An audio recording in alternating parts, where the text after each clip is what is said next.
আপনারা শুনছেন হাওয়া বদল। এই গল্পে আপনারা প্রেম, পুরাণ, থ্রিলার, প্রতারণা এই চারটে জিনিসই কিন্তু একসাথে পাবেন। হ্যাঁ, তবে আমরা আমাদের শ্রোতাদের একটি বিষয় অবগত করতে চাই। আমাদের গল্পের সমস্ত ঘটনা এবং চরিত্র কিন্তু কাল্পনিক এবং বাস্তবের সাথে এর কোনো মিল নেই। যদি আমাদের গল্পের কোনো অংশ বাস্তবের সামঞ্জস্য খুঁজে পায় তাহলে তা সম্পূর্ণ কাকতালীয়। আমাদের এই পর্বের কণ্ঠ অভিনয় রয়েছেন তুনীল সরকার এবং উদয়ন চক্রবর্তী। শুরু করছি আমাদের হাওয়া বদল সিরিজের পর্ব 10, সূত্র।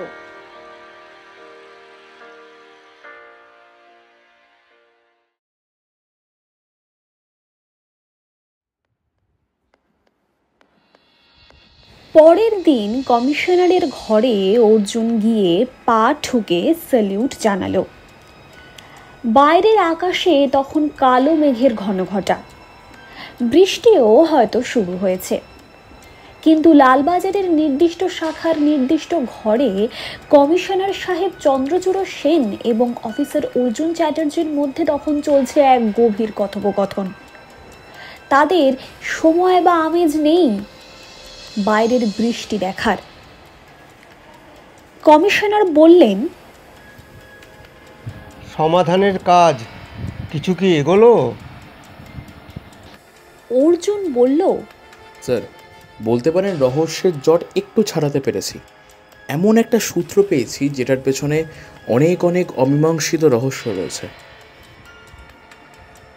কমিশনার জানতে চাইলেন, কি সেই সূত্র? অর্জুন এবার বেশ ডিটেলসে বলল, মহাজনের ছেলের বয়ান অনুযায়ী মহাজনকে যে খুন করেছে বা করতে পারে লতা দেবী, তাকে জিজ্ঞাসাবাদ করার জন্য থানায় তুলে এনেছিলাম। মহিলার চোখ দেখে আমি বুঝেছি স্যার, খুনটা উনি করেননি। তবে উনি এমন কিছু বলে গেলেন যেটা আমি কখনো আশাই করতে পারিনি। কমিশনারের উৎসুক চোখ মুখ জানতে চাইল মহিলা কি এমন বলে গেছেন। অর্জুন বলতে লাগলো, উনি নাকি খুনের আগের দিন মা দুর্গার শরণাপন্ন হয়েছিলেন। মা দুর্গা স্যার, অর্থাৎ দেবী দুর্গা, দশভূজা, ওই জাস্ট কিছুদিন আগে যে দেবীর 10 দিন ব্যাপী পূজা করলো গোটা বাঙালি জাতি। কমিশনার সাহেবের মনের মধ্যে বেশ উৎসাহের সূচনা হলো। তিনি বললেন, তারপর? অর্জুন বলল, উনি একটা বড় অদ্ভুত কথা বলে গেলেন। ওনার সমস্যার সমাধান, অর্থাৎ মহাজনের মৃত্যু নাকি মা দুর্গা করেছেন।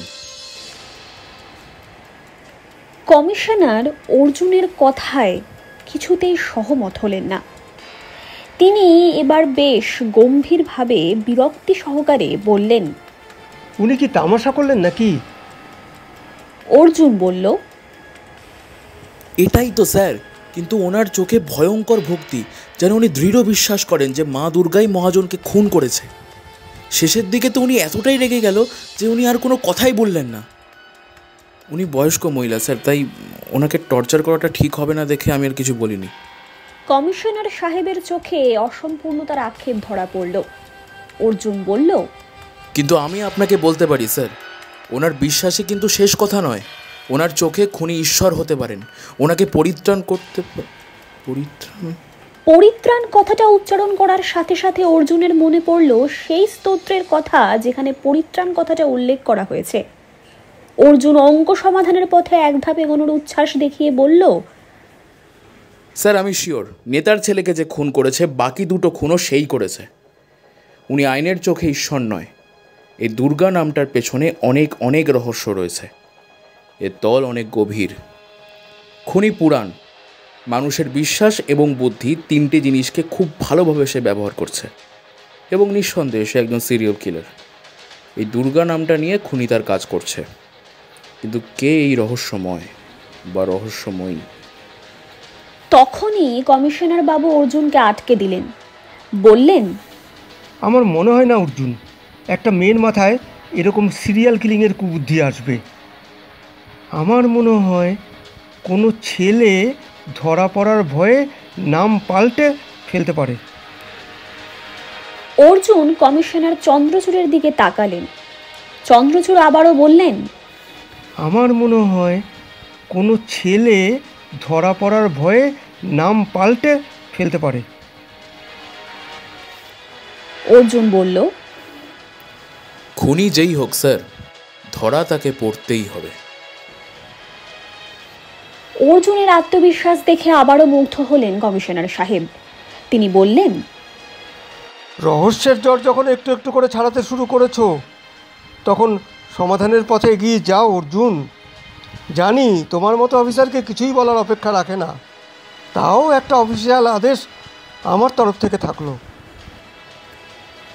অর্জুন স্যালিউট ঠুকে বেরিয়ে গেল।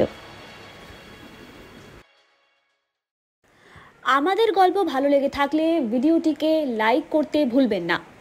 কমেন্ট করে অবশ্যই জানান কেমন লাগছে আমাদের এই পর্ব। আপনাদের মতামত জানান, আপনাদের গল্পপ্রিয় বন্ধু বান্ধবদের সাথে শেয়ার করুন।